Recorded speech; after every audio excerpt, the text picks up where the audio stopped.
guys, it's your boy Splunkeh, and today we're telling a story about Jack and the Beanstalk. Just joking, we're here in a game of Battlefield 3, playing Team Deathmatch on No Shar Canals, whatever you want to call it.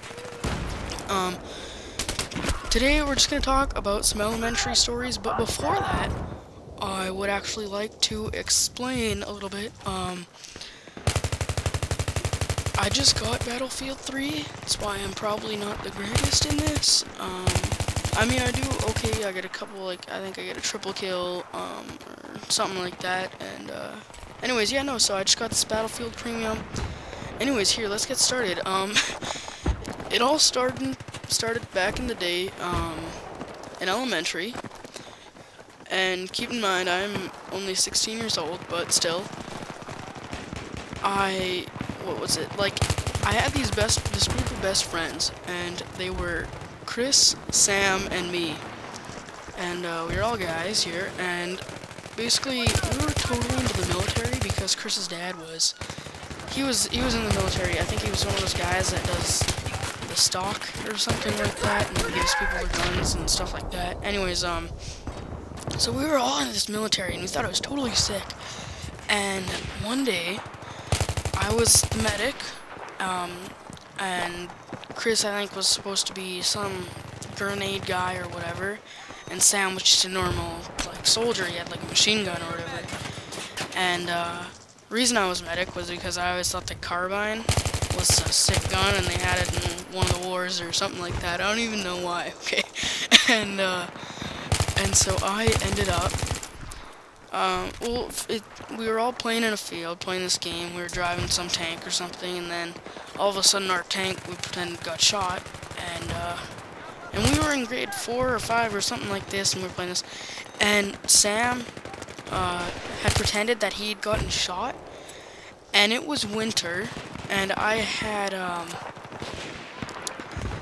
these winter gloves on, and Sam was leaning up against a tree, and he had his mouth open, acting, I don't know why, just defibrillated the wall there. Anyways, Sam acted as if he had gotten shot. And so, since he thought he'd got shot or whatever,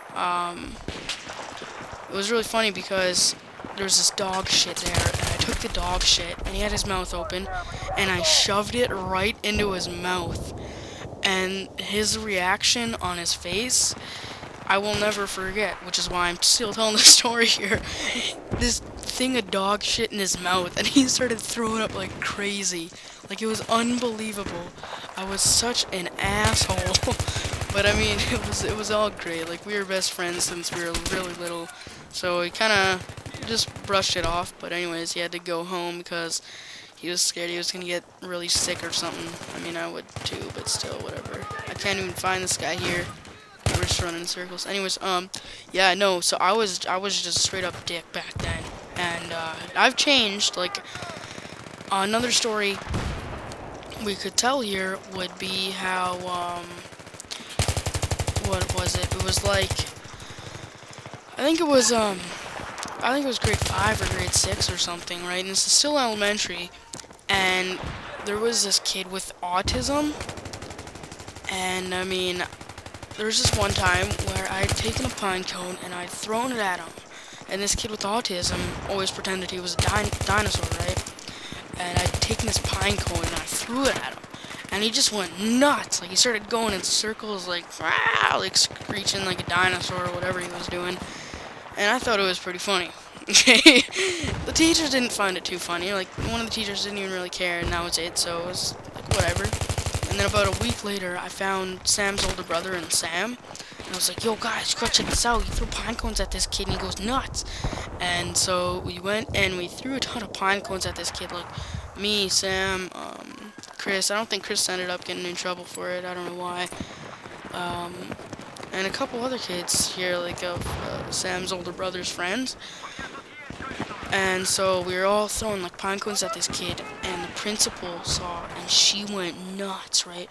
But so did this kid. Like, I threw, like, at least, like, 10 pine cones at this kid before the principal saw, and she came running over. But anyways, the kid with autism, he just, like, booked it at me. Like, it was scary because he started, like, kicking me and stuff and trying to scratch me and bite me and shit, and like, he thought he was a dinosaur. I don't know if he still does or not. Anyways, it was really scary. So basically, that had happened, and I got in so much trouble, and my mom forced me to make a card for him with a ton of dinosaur stickers and say that I was sorry, and that I was like, that I had to play with him for a week. Or the principal said I had to play with him for like a week or something like that. And so that kind of, it was fun. No, it kind of sucked because it was only me and Sam that had ended up getting in trouble for that. And Sam really didn't even do it. He just kind of like, I don't know. I just ended up getting in the most trouble there. I don't even know if they knew that I had thrown pine cones at him before. But it pissed me off so much because the kid didn't get in any trouble just because he had autism. But this kid, like, he kicked me and stuff, and he was trying to bite me and punched me and stuff, so that kind of made me mad. And another story here was, I don't know, I had this thing where I was really mean to kids with disabilities. Oh, here's a triple, I think. Yeah. Oh, yeah, look at that feed. So I get that triple kill, and then I believe I pick up 2 more kills right after this. And anyways, here, so there was this kid with Down syndrome, and me, Sam, and Chris, of course, we were the best friend trio.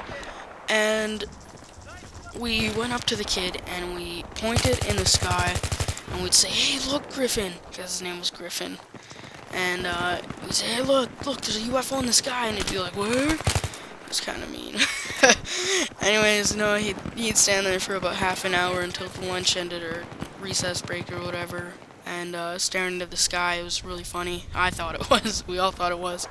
One of the teachers didn't find it so funny after she caught us doing this to this kid, and we'd always try to, how do I put this, like, we'd try to make him dizzy and stuff like that. Like, us 3 would run in circles around him, so it'd be like 3 kids running at once, and he wouldn't know who to, like, stare at, and so he'd always just be, like, turning in a circle. I found it pretty funny, because he'd get so dizzy. There's a nice double kill there. Yeah, I know, and he'd get, like, so dizzy at us doing this to him. And one time the principal or whatever, or not the principal, one of the teachers found out, and she got really pissed off, and she said, "I'm gonna report you to the principal if you don't, like, play with him or be nice to him." And so after that we were kind of nice to him until, like, a little bit later. But after that, I was just like, "Hey, Griffin, what's up?" Right, to be nice to the kid. And that was when things went downhill, because after that day, after I said hi to him to be nice, he would not stop following us. Every day, every, like, recess or whatever, he would run and chase after us. And I mean, there's nothing scary than some kid that just, he wants to hug you or something, and he's just constantly chasing after you. I mean, don't get me wrong, like, I'm totally fine with those people with disabilities now, but I'm gonna have to end it here, guys. So hopefully enjoy the next episode. That is it.